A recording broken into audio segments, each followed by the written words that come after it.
49ers have released their 2024 unofficial preseason depth chart. Ooh, so exciting. I always love this. You ready for the big answer? As released by the PR department. Correct. Okay. Starting at one wide receiver. Okay. Number 1, Debo Samuel. I miss him being number 19. I do too. I do. 19 problems. Now there's only one thing. problem. I thought it was Right. better for defenses if there's 19 problems. There's actually 2 problems. His wide receiver teammate and the big fella. But we'll get into that down the road. Those are at least 2 problems. Yep. All right. Who do you think has been listed as the starting wide receiver opposite Debo? That's a really good question, Mark. Well, thank you, Roxy. Thank you, Grandy. Thank you to my parents for having me. Come on. No, go ahead. It's just pandering crap. Who do you think? Jawan Jennings is who That I think. is incorrect. Would you like to try again Not in unless double I get jeopardy? a buzzer. I mean, There you thank go. All right. What's wrong? Are you going soft back there? Second guess. Now he's just bored. Lucas was distracted. No. Want to guess again? Sure. All right. Brandon Aiyuk. Yeah, look at that. You try to get me off the trail. I mean, I did. Brandon Aiyuk? Possibly. Aiyuk. Yeah, Brandon Aiyuk. Okay. Brandon Aiyuk. Starting Man. wide receiver, 49ers. So I'm ecstatic I about like that. I like the player. I like the depth chart. So he sees that and he gets all teary-eyed and he calls John Lynch. John, I want to be here. I want to rescind my trade request. I want to be a Niner. I want to be on your depth chart. Totally. You had me at depth chart. No, I don't think it means anything. It doesn't mean anything. Means they haven't traded him. Well, it means they haven't traded him. And, yeah, think about what the opposite would be. If you did stick another receiver in there, that's going to get Ricky Pearsall. I mean, right, it would get everybody going. Plus, it's sort of a little bit of a middle finger to Brandon, as if to say, like, yeah, you're not on the team anymore, which he's in camp. Like Trent Williams is listed as a did not report. Okay. So he's not on the depth chart. Brandon's on the depth chart. He reported to camp. He's there, so you stick him on there. You're our starter. Guy hasn't even been on the field once other than to bro hug and slap fives. Well, what else are you going to do? What are you going to do? Yeah, I guess. But, it's meaningless, as you pointed out at the start of that. But Sure. at least symbolically, it means that he's still a 49er. And he is. And I still think there is a very fair chance he remains one. It's so funny that in 888-957-9570, the big question we've been asking, if you're the Niners brass, what do you do? And you can certainly weigh in on our unofficial likelihood poll, which is, does he play on the 5th-year option? Does he get traded or does he get extended? And I still think that the most likely thing is that he's got to play this year. He's got to play this year on a 5th-year option, because if the Niners don't decide to trade him, Brandon has absolutely no choice but to get out there and play football hard. That is his only choice to get what he wants. It is a plot thickener that he reportedly turned down $32 million a year to go to the New England Patriots. And I know what a lot of people's first thought is. Well, sure, he doesn't want to go to the Patriots. The Patriots stink, and they have no quarterback. Sure, but there's a hidden something in there. Because Brandon is well aware of the game of chicken that's being played. And if you want to turn that money down, you are risking the 49ers turning around and going, then we're not trading you. Which means you're not hell-bent on leaving. Yeah, because if you were hell-bent on leaving, you'd be gone. You would have left. You would have go for that money. Get that back. $32 million, yeah. 4-year extension, $32 million a year. That was reportedly on the table. What is that? $4.28? Yeah, it's $128. Damn. Nah. Damn. That's big money.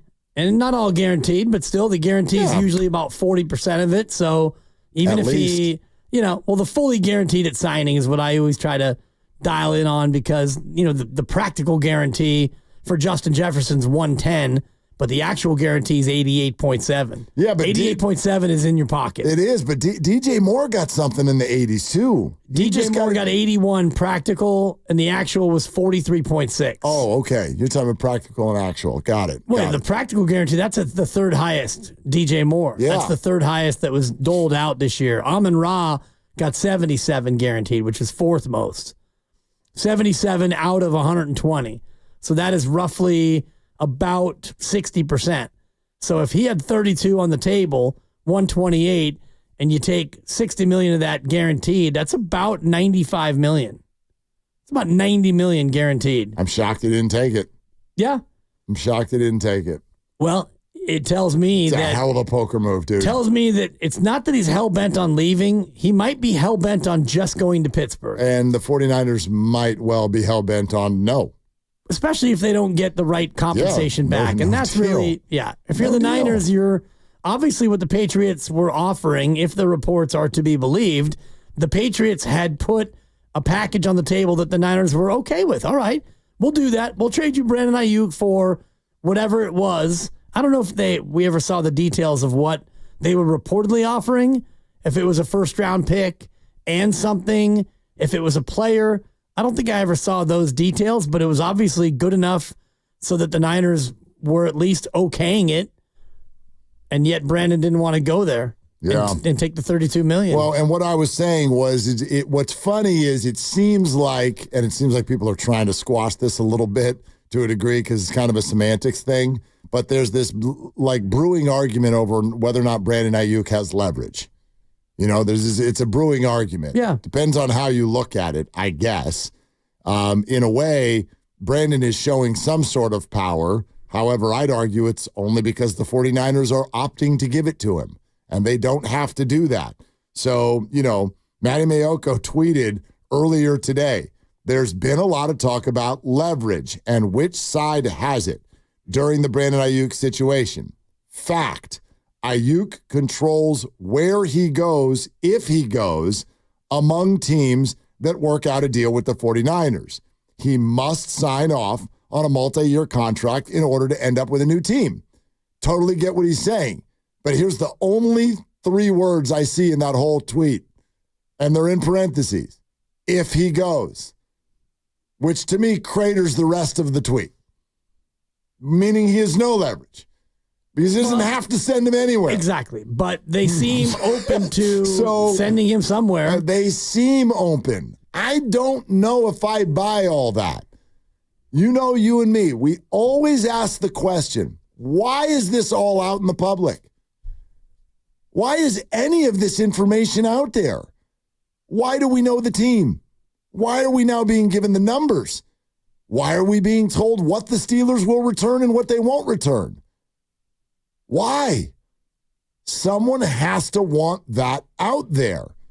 And there's a game that's being played with all of that. So does it behoove the Niners for the public to know that Brandon Aiyuk turned down $32 million a year with the Patriots? Sure does. It absolutely does. I'm sitting right here with my hand raised as the minute you tell me that is the minute Brandon loses me. For now. What? For now? No, like if that's true, this is a disingenuous conversation. If Brandon asked for one thing, the Niners gave it to him and he said no. It doesn't mean that he loses you, because when he scores 2 touchdowns in the opener, then we're back. Well, but that's 2 different things. Like if you have a Niner jersey on, I'm rooting for the 49ers. Yeah. But like has Brandon Aiyuk, and again, we've got to let this all play out because I'm not going to form an opinion about a player based on tweets. But if this plays out in a way where that becomes sort of a provable thing, and it feels damn close. Like this is high level reporters who are all saying the same thing, which is the Niners had a trade in place with the Patriots. The number was huge. It was north of 29, maybe reported to be 32, and Brandon didn't want to go. That's all been reported in 25 different places. If that's all true, yeah, I lost some respect for Brandon Aiyuk and his agent. Absolutely. Yeah. And he can score as many touchdowns as he wants. That's not going to change my opinion there. Sure. And it's ultimately up to the individual to decide how you want to conduct yourself, and your agent is your representative. And he will march to the beat of your drum. And if you want to go out there and force your way to one destination, even though you're not a free agent, and you want to go about doing it in a certain way, well, this is the way to do it. And it might end up costing you a lot of money. It might cost you a chance to go where you ultimately might want to go. And it also might affect the sentiment of public opinion. But if you're dead set on getting to Pittsburgh, then you're going to have to go through some very difficult things publicly and privately to try to make that happen. I guess, yeah. And so, you know. And I don't know that he is dead set on going to Pittsburgh. I don't know what his motivation is for any of this. Quote, unquote, hasn't closed the door on Cleveland. Okay. That's probably a leverage point. Maybe. Leverage not for the Niners, but against Pittsburgh. And although that doesn't really help him.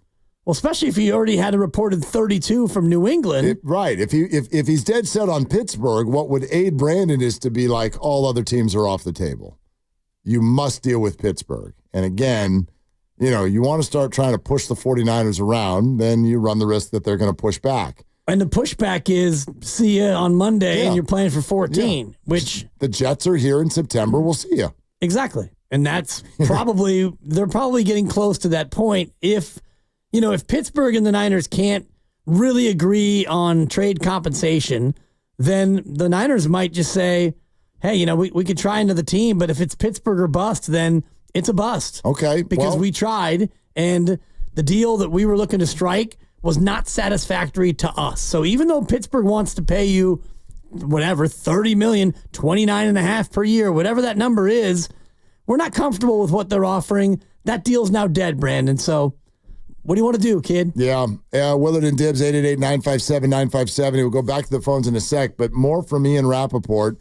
And this is something that came out actually right before the show started. And he's clearly been one who's been ringing the bell of like, yes, he wants to go to Pittsburgh, and one way or another, he's going to end up in Pittsburgh. I'm not so sure. Check out what he has to say here. It does seem like the eventual outcome, not current outcome, but the eventual outcome is Brandon Aiyuk playing for the Pittsburgh Steelers and the 49ers moving on for some draft picks, which is fascinating from the Steelers standpoint. First of all, if this trade does happen, which again, it has literally not happened yet, but if it does, would give them a premium playmaker. Going to cost them some money, but they're paying very, very little for the quarterback position. Whoever starts, so that's something they can withstand. For the 49ers, they would be theoretically moving away from one of their key weapons. So for me, the interesting thing there is he is saying that the 49ers, if they're sending him to Pittsburgh, they're doing it for draft picks. I think everybody's going to freaking lose their mind if that happens. Depending on the picks. Oh, I mean, everybody's. If it's a first next year and a second the year after, yeah, people are not going to be thrilled. Nope. I get it, but the circumstances, like the timing of it. The season is such a huge deal. And you're getting me picks for future years? Yeah, next year, another extra first. No thanks. Chance to load up before Brock Purdy makes that big money. I think they could get skewered. Maybe they don't. I think they're going to get skewered anyway, and that's the point I was making earlier. Not necessarily. I think that they're going to get skewered. What would they be skewered? Answer me this. And 888-957-9570. Would the Niners get skewered if they just came out publicly and were like, we're not trading him? Next question. No, because that would mean that he's still a 49er. Right. If he gets traded, matter what, they're getting skewered. Yeah. But, okay, so they do that. They don't trade him, and Brandon Aiyuk is still a 49er, and he continues to hold in and not play. And whatever road he goes down, he doesn't have as productive a year. The offense isn't as good. You don't win as many games. They're going to get skewered for messing this thing up. Well, I mean, there already is like, and I agree with this, there's already sort of a low buzz criticism just because this is happening, simply because it's happening in August. And I agree with that. The word I chose to use was miscalculation, because I can't really, miscalculation sensation. I can't criticize them sort of for like doing this in this moment. If they're assessing that that's absolutely the best thing to do, I can criticize them for being in this moment, though. Like that means that what you thought was going to happen back in April didn't end up happening. So I think that's totally fair. That's totally fair. But based on what the return is, man, I think that's a really risky play. For me, it's much easier without knowing the particulars of why they're so mad. But it's much easier right now to just be like, we're not trading him. We're not trading him. Yeah, they could have taken that tack months ago, and they didn't. And now they are, I won't say that they're trying to trade him, but they're entertaining trade offers for a guy who you need. You probably need him to be a Super Bowl team, in my opinion, pending Ricky Pearsall's myriad injuries and whoever else you have at wide receiver. It feels to me like Brandon Aiyuk, he's not make or break for your team to be successful, but if you don't have Aiyuk or a competent replacement, I don't think that you're a Super Bowl team. Okay, but go with me on this one. Niners have been pretty damn amazing at deadline acquisitions, right? McCaffrey, Chase Young, Emmanuel Sanders. Why can't we look at that? Start the year without him, and whether it's Pearsall and Chris Conley or whatever the hell you're doing. And how many games have you played before November 5th? How many games have you played? You Roughly played all of 8. September, October? Yeah, 8 I think or 9 your games. right around there. All right, fine. You're 5-3. You're not great. You're plugging around. Okay, deadline time. Who's available? Go get an amazing receiver. That is your bye week, actually, so you will have played 8 games. Okay, you're 5-3, let's say. Something like that. You're not blowing the doors off, but the season is not cratered either. I think they can do that without Aiyuk. It's not like they're going to be awful. He's not the only straw that stirs the drink. Most don't think he's a straw at all. So, I don't know. Who's available? Devontae Adams? Amari Cooper? I don't know. But they've done that in the past. They did that with Emmanuel Sanders and ended up in the Super Bowl with a supposedly crappy quarterback. Yeah, they got Emmanuel Sanders for a 3rd and a 4th, October 22nd. So just before the deadline, but it counts. Chase Young, I mean, yeah, he was a guy. He wasn't a huge difference maker, but you made it to the Super Bowl. The willingness is what I'm talking about more than the execution. Sure. Yeah, that's fair. Okay. And Emmanuel Sanders 2019, and obviously Chase Young last year. And I'm trying to remember when the McCaffrey one. I feel like it was a little bit earlier than the deadline. Yeah. But it was getting there. It was kind of, I don't know, it feels like it was week 7-ish. Remember, he played against the Chiefs, but just a little bit. He showed up like 2 days before the Chiefs game. It was announced on a Thursday night. It was announced during Thursday Night Football. Look at you. Oh, I still remember. I'm October like, 20th was the exact thank day. there you go. So it was a little bit before the deadline. Not quite up against it, but getting there. Yeah, but I think a lot of these deals in football, it seems like they don't happen like they do in the NBA, where we're refreshing with 3 minutes to go. It feels like they do happen in the days leading up. Sure. I'll count it though as a deadline deal.